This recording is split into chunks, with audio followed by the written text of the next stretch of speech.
নমস্কাৰ, আমি আমাৰ পুথিভঁৰালৰ তৰফৰ পৰা অসমবাসী ৰাইজলৈ ধন্যবাদ আৰু কৃতজ্ঞতা জনাইছোঁ।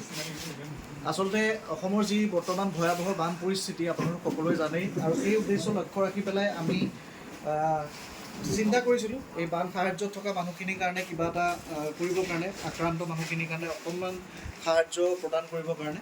আৰু সেইকাৰণে আমি ফেচবুকৰ জৰিয়তে মাত্ৰ পোষ্ট এটা কৰিছিলোঁ আমাৰ পেজৰ পৰা যে আমি এই বিপদত থকা মানুহখিনিৰ কাৰণে সহায় আগবঢ়াব বিচাৰিছোঁ, আৰু আপোনালোকে আমাক সহায় কৰক, পইচা দিয়েই হওক আৰু কিবা খোৱা বস্তু দিয়েই হওক।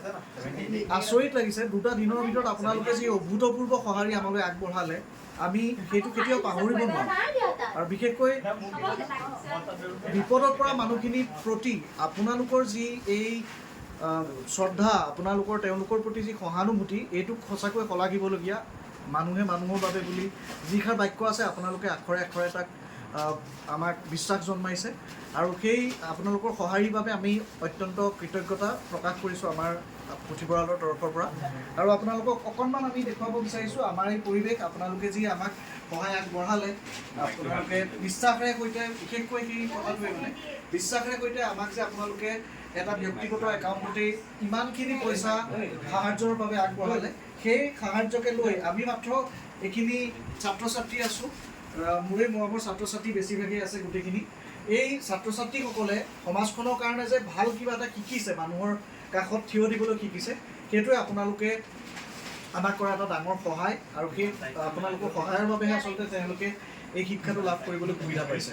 বিশেষ নকওঁ, আশীৰ্বাদ কৰিব, আমাক আশীৰ্বাদ কৰিব, আমি যাতে আৰু ভৱিষ্যতে এনেকুৱা কাম কৰি যাব পাৰোঁ। দ্বিতীয়তে প্ৰাৰ্থনা জনাব সেই বিপদত থকা মানুহখিনিৰ কাৰণে, যি গৃহহাৰা হৈ আছে, জলবন্দী হৈ আছে, অভাৱত আছে, ভোকৰ তাৰণাত আছে, তেওঁলোকে যাতে মুক্তি পায় এই বিপদৰ পৰা, তাৰ কাৰণে ঈশ্বৰৰ ওচৰত প্ৰাৰ্থনা জনাব।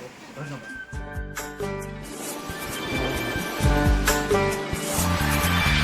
কেউফালে গুজৰি গুমৰি আহিলে বান, উটুৱাই নিলেহি গাঁওখন, সুখৰে ঘৰখন। পলকতে উটি গৈ গোহালিৰে গৰুহাল, পলকত নিয়তিয়ে মোক কৰিলে কঙাল।